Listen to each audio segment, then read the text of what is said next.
ببینید، اول که شروع کردم نقاشی رو یه تلفیقی از چاپ و مداد شمی و مداد رنگی و چاپ تینر و اینا کار میکردم که فضای نسبتا سورئال داشت.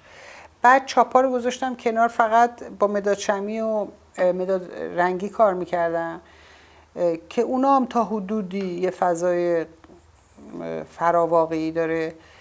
بعد دیگه در یه دوره اینا رو از یه تاریخی که شروع کردم رو مینیاتور کار کردن، این دوتا سبک خیلی با هم متفاوت بود. از یه جایی به بعد دیگه اون سبک قبلیمو گذاشتم کنار، کاملا مینیاتورها رو ادامه دادم. مینیاتورها هم اولش که هم از اونجا شروع شد که برای فیلم نیشابور کار کردم، یه نقاشی های فضاهای پشتش تقریبا هیچ اتفاقی تو فضای پشت نمیفته، فیگورها برجستن، فیگورها اهمیت دارن، جلوان.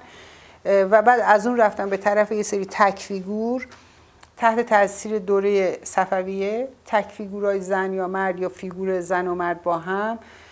اونا هم فضای پشتشون کاملا سفیده، اونا خیلی نسبتا فضای گرافیکی دارن، به گرافیک نزدیکن. با تقسیم بندی های دور کادرا و اون فیگورایی که اون وسط می آوردم، از اونجا حرکت کردم به طرف تقسیم بندی های در واقع هندسی که از گیلیم و گبه الهام گرفتم. کمپوزیسیونام و ترکیب بندیام رفت به طرف گیلیم و گبه که فیگورا کوچیک‌تر شدن، اومدن در یک قسمت‌های از کار قرار گرفتم و اون فضاهای رنگی یا بافتی که توی گیلیم یا گبه بود، اونا رو از یه نقطه به بعد شروع کردم با ایربراش اون فضاها رو تا حدودی نزدیک به اونا، یعنی الهام از روح گیلیم و گبه آوردم توی کارم که اونا تقسیم بندی‌های هندسی خیلی ساده شده است. بعد از اون ترکیب بندی هم یه مقداری پیچیده تر شد، رفتم روی مینیاتورهای دوره تیموری. اونجا باز تقسیم بندی های اون دوره ساختمونا و منظره ها و اون فضاها رو یه جوری ساده شده ولی با الهام از اون باز همچنان با ایربراش آوردم توی کارم و فیگوران باز پخش شدن در فضاهای مختلف. در این شیوه از کار یه مدت طولانی کار کردم. الان چند ساله که دو جور کار دوباره شروع کردم کار کردن. یه سری کاری که فضای قلمگیری‌های دوره صفویه رو داره که رنگ کمه توش ولی با خطوط اون فضاها ساخته میشه و با یه موتیوهای ظریفی که میاد به کار اضافه میشه، و یه سری کارهایی که باز رنگی هن ولی این ترکیب بندیاش بر مبنای نقاشی‌های معروف دنیاست که اونا رو آوردم توی تکنیک کاری خودم و یه حرف دیگه دارم باهاشون میزنم. مثلا توی اون قلمگیریام مثلا یه مونالیزا دارم با شعر شاملو یا یه مونالیزا دارم با شعر فروغ که مونالیزا داره خون گریه میکنه ولی لبخند میزنه. از اونجایی که ما مونالیزا رو میشناسیم و میدونیم مونالیزا از وقتی که ما میشناسیم لبخند میزنه تا وقتی هم که خواهد بود لبخند خواهد زد. این تداوم در ازلی ابدی بودن لبخند مونالیزا و بعد یه جوری من اینو آوردم مطابقت دادم با موقعیت یک زن در وضعیت جنگ یا مثلا به خصوص حالا توی این وضعیت منطقه. این داره خون گریه میکنه ولی لبخند میزنه، یه بچه‌ای بغلشه که داره شیرش میده ولی سر نداره اون بچه و دورشو راکت و هواپیمای جنگی و اینا احاطه کرده. از 3 مؤلفه قلمگیری‌های دوره صفویه استفاده کردم: تذهیب، شعر و خط و فیگور. منتها فیگورم بر مبنای یه فیگور غربیه. تذهیبم آلات قتاله فریبنده است که به صورت فریبنده به ما ارائه میشه، جنگی که یه جوری به ما ارائه میشه که انگار کار خوبیه. به هر حال همه اینا و شعر که اون موقع شعرهای قدیم رو میذاشتن ولی من شعر فروغ رو گذاشتم که دور این مونالیزا میاد. یا مثلا اون مونالیزایی که گردنش بریده شده بازم داره لبخند میذاره. بازم موقعیت یه زنه در شرایط سخت، در شرایط جنگ. ببینید زنا میخوان اکنون رو نگه دارن، زنا میخوان پناه بدن، میخوان بچه هاشون رو حفظ کنن. اونا زنها بچه ها رو به دنیا میارن، اونا نمیخوان کشنده بچه ها باشن، اونا نمیخوان قاتل بچه ها باشن. مردا با هم جنگ میکنن و همدیگر رو میکشن. من به این موضوع میخوام اشاره کنم، میدونی؟ چون زن کارش به دنیا آوردنه، کارش از دنیا بردن نیست. بنابراین همیشه تلاش میکنه که اون اکنونو که حفاظت از بچه‌ش نگه داره. وقتی که تو جنگ اسیر میشه یا توی تحولات ترسناک اینطوری اسیر میشه، خیلی براش سخته. اون لبخند به معنی اینه که اون هنوز میخواد بگه نه امیدی هست، نه درست میشه، نه بهتره. برای یه بچه کوچیک لبخند میزنه فقط برای اینکه اون نترسه، ولی خودش در یه شرایط خیلی سختی زندگی میکنه. این سری مجموعه کارام بیشتر فضاهای اینطوریه، فضاهاییه که این نقاشی‌های غربی رو با یه مفهوم دیگه که بهش اضافه کردم و اسم کارم هست مثلا لئوناردو، فروغ و من. یعنی ما ستایی با هم در یه جای انگار جمع شدیم، با هم داریم یه حرفی رو میزنیم.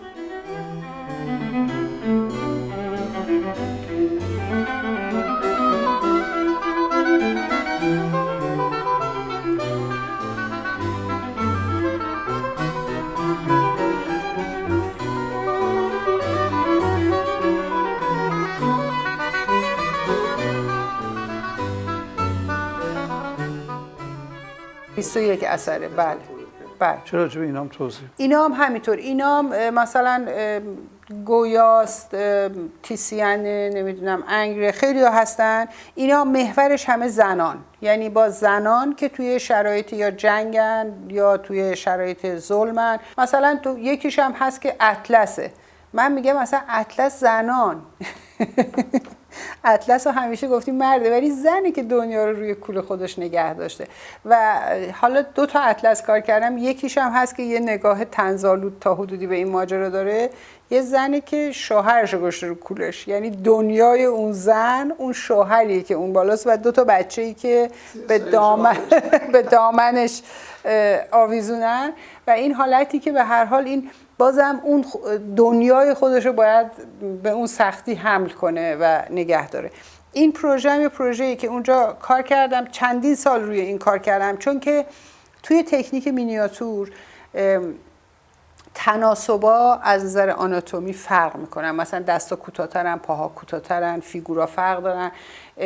توی یه کار مثلا داوید که مداخله زنان سابینه، یه زنی اون وسط وایستاده، دستاشو باز کرده، یه طرف شوهرشه یه طرفش پدرشه و میخواد مانع جنگ این 2 آدم بشه که هر دوش برش اهمیت دارن. همین فیگورو که من طراحی میکردم، یعنی همین کارو که داشتم طراحی میکردم، وقتی قرارش میدادم توی تناسبای مینیاتور، دستش انقدر زیادی میمد.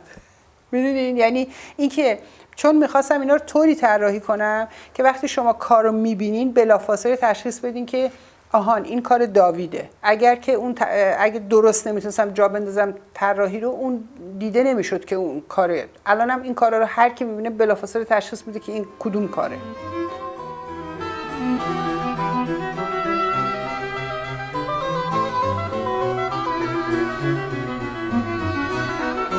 من یه مجموعه 50 غزل حافظ رو نقاشی کردم که 70 تا تابلوه، ولی 50 تا غزل، مثلا یکیش 8 لته، یکیش 2 لته، یکیش نمیدونم اینطوری، که در لودویگ موزئوم آلمان نمایشگاه گذاشتم. اینجا تو موزه امام علی هم نمایشگاه گذاشتم، یه بخش بزرگش هم هنوز دارم. از زاویه دید خودم غزل‌های حافظ رو کار کردم. توی اون کارا تنها فیگور انسانی که وجود داره حافظه، بعد همه کسای دیگه که اونجا هستن فرشتن، هم زنن. یعنی اون معشوقی که به هر حال حافظ داره دربارش حرف میزنه، حالا معشوق زمینی، معشوق آسمونی، معشوق زمینیه که این فکر میکنه فرشته است، فرشته است که فکر میکنه این نازل شده بهش. به هر حال یه بخشی از این موضوع اون منبع الهام حافظه، یعنی اون فرشته ها بخشیش دارن به اون الهام میدن. مثلا یه کار 8 لت دارم که دقیقاً روی همین موضوع الهامی که به حافظ شده حرف زدم. فکر میکنم اینم باز از زاویه دید خودم شاید تنها زنی باشم که مشخصا روی بیت خاص و روی یا حال و هوای کلی یه غزل کار کردم یا روی بیت معین کار کردم. اینم به هر حال وقتم رو تقریبا 4 سال گرفت برای اینکه یه مجموعه خیلی بزرگی بود، خیلی پرکار بود و باید همه رو با هم طراحی میکردم و همه رو با هم اجرا میکردم و تموم میکردم. کارهای اخیرم من باز ارجاع داره به شعرهای شاملو و فروغ و یه دوره‌هایی تو کارم هم از شاهنامه، فردوسی هم خیلی دوست دارم، شاهنامه روش تمای شاهنامه کار کردم، مثلا روی زنای شاهنامه کار کردم. کلاً هم محور کارام زنان همیشه.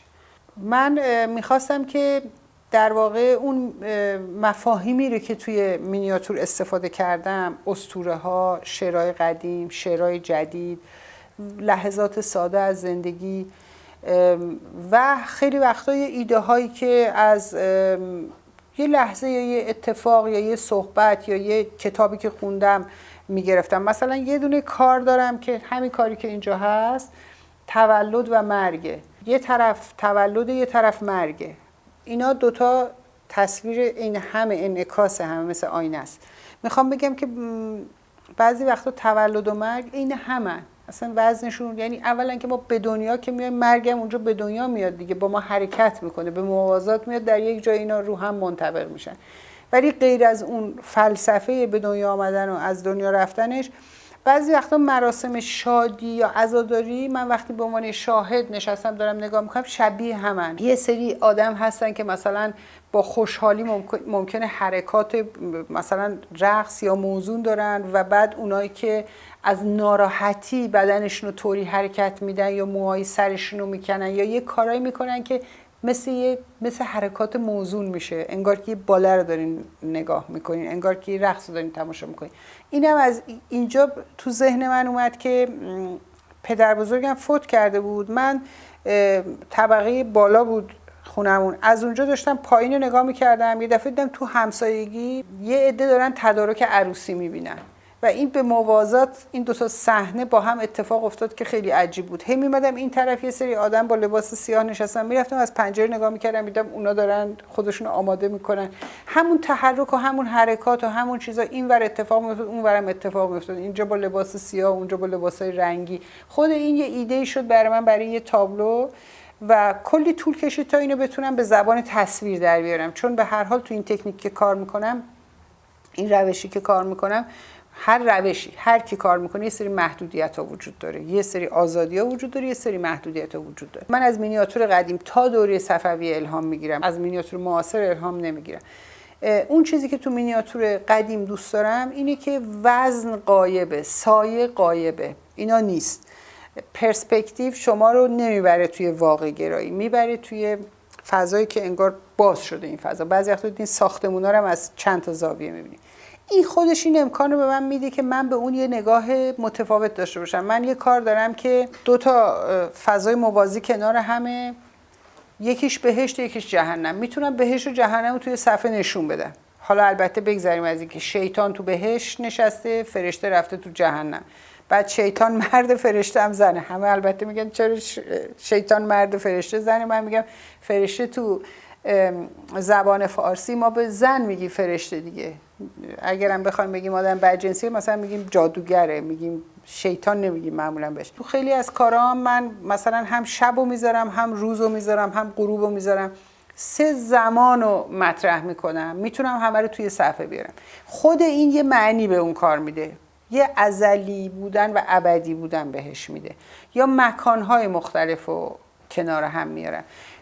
به این دلیل مینیاتور رو دوست دارم، مینیاتور قدیم رو دوست دارم، به خاطر اون بازیگوشیش، به خاطر اون عالمی که و اون عالم مثالی. بالاخره بعد از حمله مغولا اون عالم که عرفانم اتفاق افتاد و عالم مثالی هم توی مینیاتور اومد، اون برای تسکین اون روح آزرده ایرونیا بود فکر میکنم. اون رنجا و اون زخما رو التیام میدادن با اون زیبایی بیش از اندازه، کمالگرایی بیش از اندازه، اون عالم مثالی که آرزو میکردن اون باشه، یه چیزی بین این جهان و آن جهان.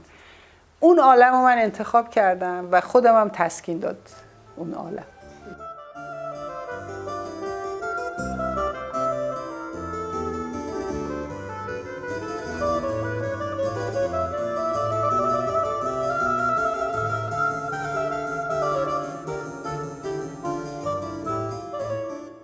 الان یه کار سلت دارم که موضوع سیاوشه که 3 تا لت کنار همه که اولش امتحان آتشه، دومش سرش رو میبرن، سومش زنش با بچهش از رودخونه عبور کرده و اومده بیرون که در هر سلتش هم یه فرشته و یه شیطان طرف راست و چپ کادر دارن نگاه میکنن و هر دفعه مثلا این پیروزتره یا اون پیروزه یا به هر حال. بالای کادرم باز در آخری مثلا رستم سودابه رو میکشه برای اون در واقع رذالتی که با سیاوش کرده و بعد در اولی ازدواج سیاوشه، یه قصه گویی نسبتاً اینو کار کرده بودم، رنگاشو آماده کرده بودم، اون بخش قلمگیریشو و جزئیاتش مونده بود، ولی چون رفتم آمریکا دیگه فرصت این که روی این کار کنم نداشتم. الان که برگشتم دارم اینو کار میکنم که تموم کنم. یه فکرایی دارم، مثلا یه مجموعه کارهایی رو دلم میخواد انجام بدم که ممکنه مثلا اصلا بخوام تکنیکم رو عوض کنم، رو بومم کار کنم، بازم فقط ممکنه اون اتفاق توش بیفته. البته همیشه در رویای این هستم که ویدیو آرتم کار کنم، یعنی اینم تو ذهنم هست. مثلا عاشق مجسمه‌ام بودم، یه سری خداحافظی‌ها کردم با یه رشته‌هایی که همیشه دلتنگشون هستم، ولی نمیدونم که اصلا میشه دیگه.